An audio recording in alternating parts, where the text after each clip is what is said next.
Hello everybody, Akamori here once again, yet again, and today I am doing another YouTube video tutorial of all things. So one of the things that I wanted to show, because the last few videos have been primarily in relation to streaming and overlays, and I even actually ran a survey on Twitter, which by the way you should follow me on there, and I wanted to see and get a feel for what type of content people are making, and the community, I can't speak, but the community that I'm involved in, one of the things that I seemed to see commonly was that people tend to have a bit more Photoshop knowledge in comparison to After Effects. So I want to do an After Effects tutorial, and a lot of people seem to be Twitch streamers or YouTube streamers. So today's tutorial is primarily going to be about call to actions, or CTAs.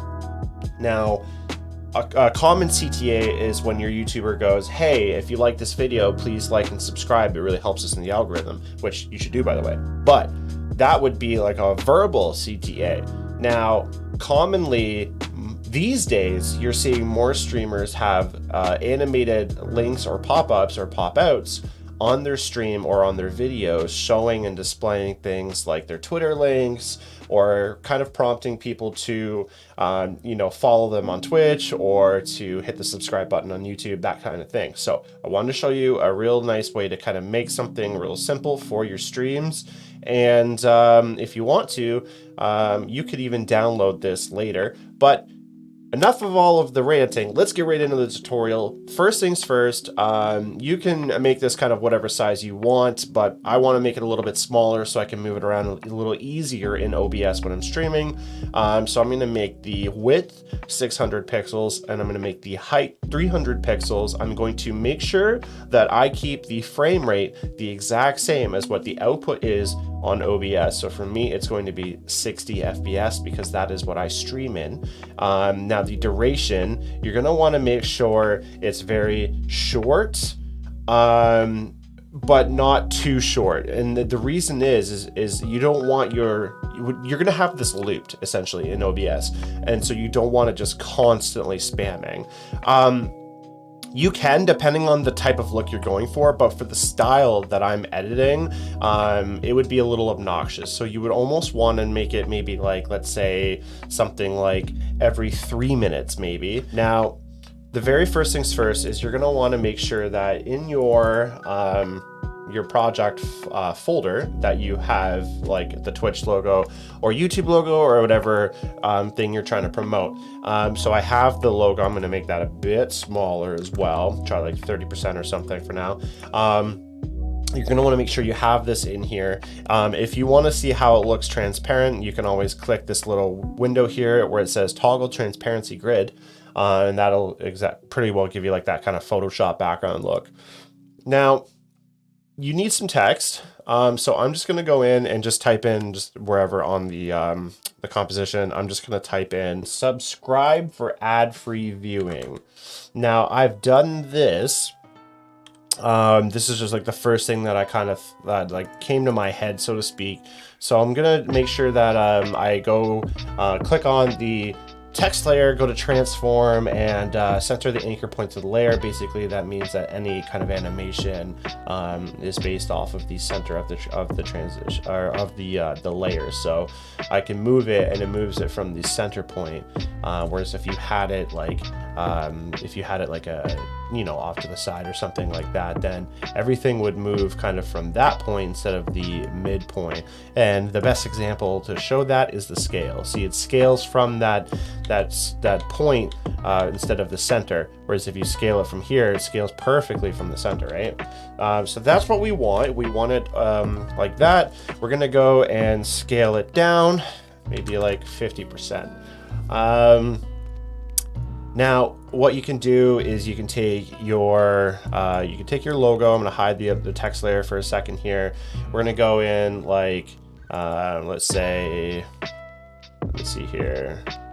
We'll go and we'll do like 24 frames into the composition. We'll set a scale keyframe and we'll go all the way to the beginning there, and we'll go and make that like 0. And then basically it'll just have it like kind of zooming in kind of like that.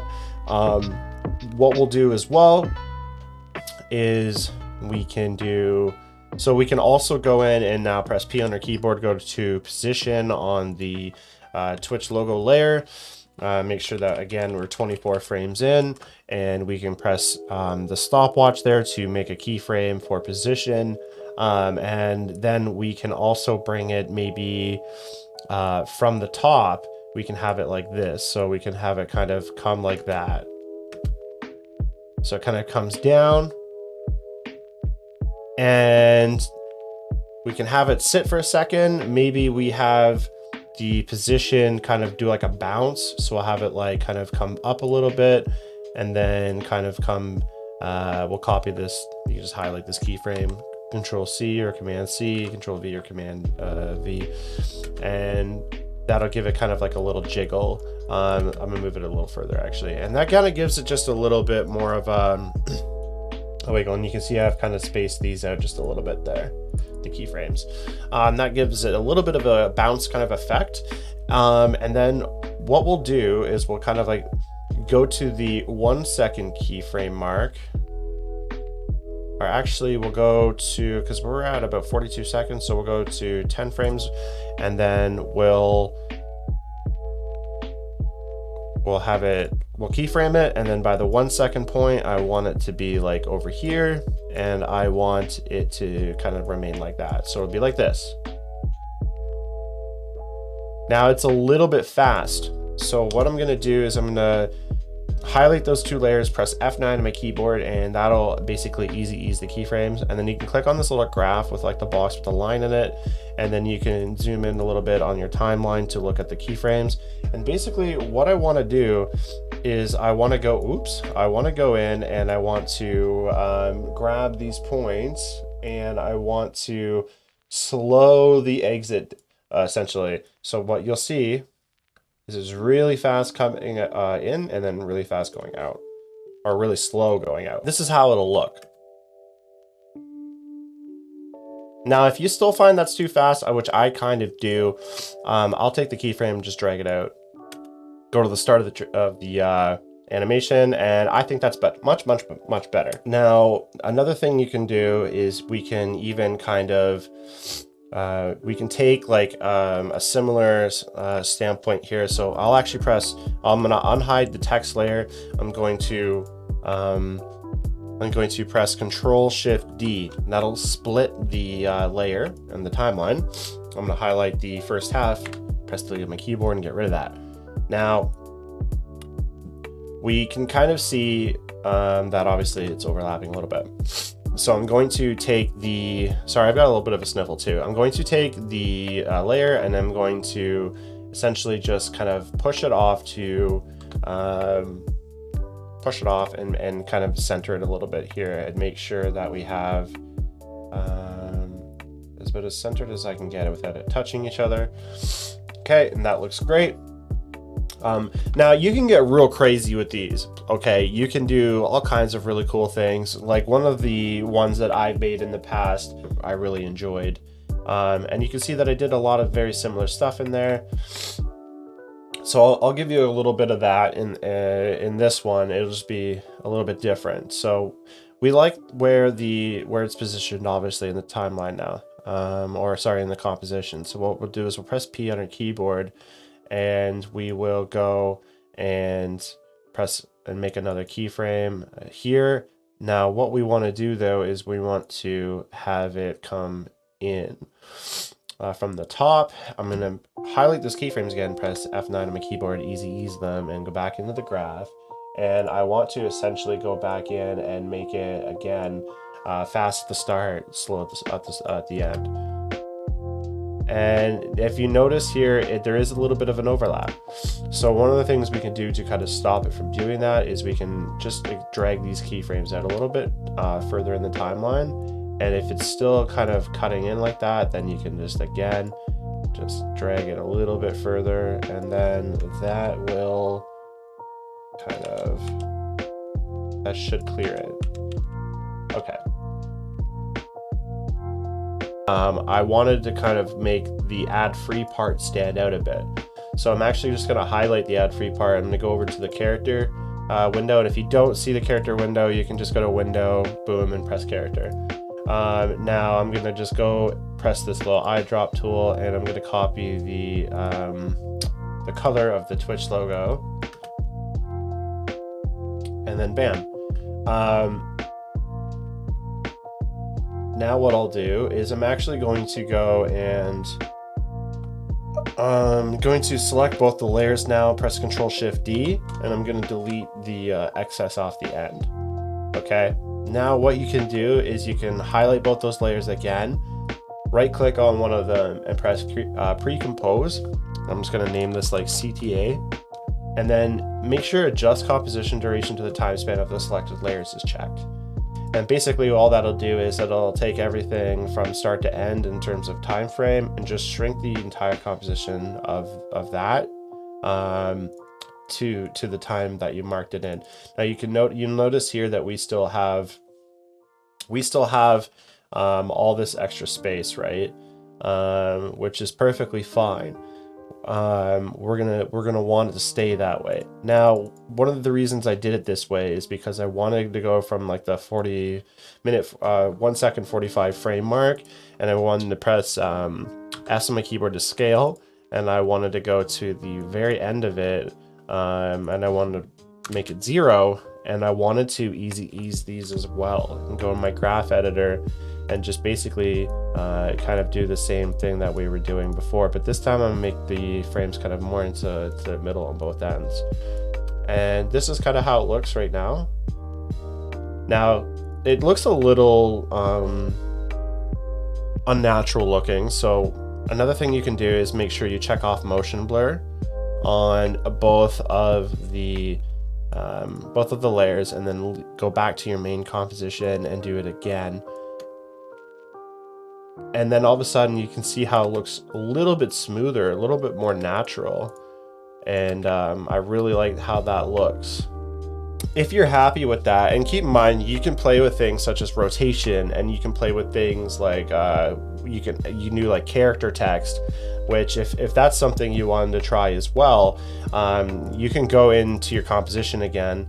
You can go to the start of or I would say you want to go to the point where the text just touches the ground, and then you can drop down, go to where it says text, click animate, and then one of the things you could do, for instance, is you could go in and you could do like position, like a keyframe there, and then you can go to, let's say for instance, however many frames forward.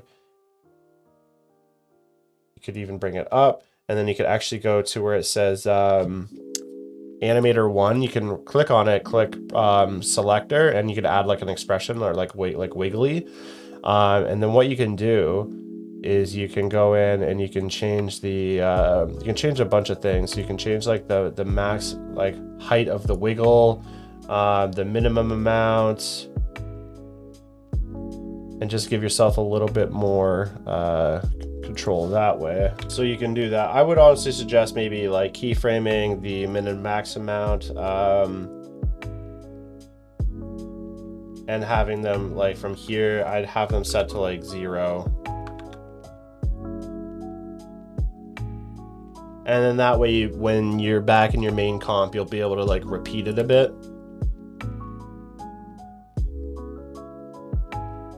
Now, the other thing I'm kind of noticing is that it does die off a little quick. So what I've decided to do is I'm going to extend the composition. I'm going to extend it by like 2 seconds. I'll make it like I'll basically make it 30 frames longer than what I had it set to. And I can just take the like the end point that I had there for these my main transition. I can take the scale keyframes and I can just bring them down, bring them to the end of that, and now we're all caught up there. And it should be good now. Let's play it. Yep, so it's readable now. So now what you can do is, honestly, I would just take this, I would like duplicate it maybe a few times, and I would just spread it out over, because remember we have like a 2-minute skip. So I would maybe make it like something like every 30 seconds, roughly, because the thing is, like I said, you don't want this to be something that's shoved in people's faces every 3 seconds. It becomes harder to digest as a viewer and it's distracting when you're trying to enjoy the entertainment or trying to enjoy the game or the content, whatever the content is that the streamer's doing. Having these pop-ups just constantly in your face makes things very hard to focus on what's actually being shown on the screen, which is definitely way more important at the end of the day. So again, you can see it kind of goes away, and it gives people enough of a breather to be able to go back into the content without feeling annoyed. So if you like this, please again, subscribe, hit the like, leave a comment as to something maybe you'd want to see. Let me know if there's anything I can improve on, or maybe what you would have done differently. I want to do my best to make sure that I'm making content that people want to actually see. Yeah, again, thank you so much for watching, and check out one of my other videos that I've done before. All right, have a good day, and peace out. Stay creating.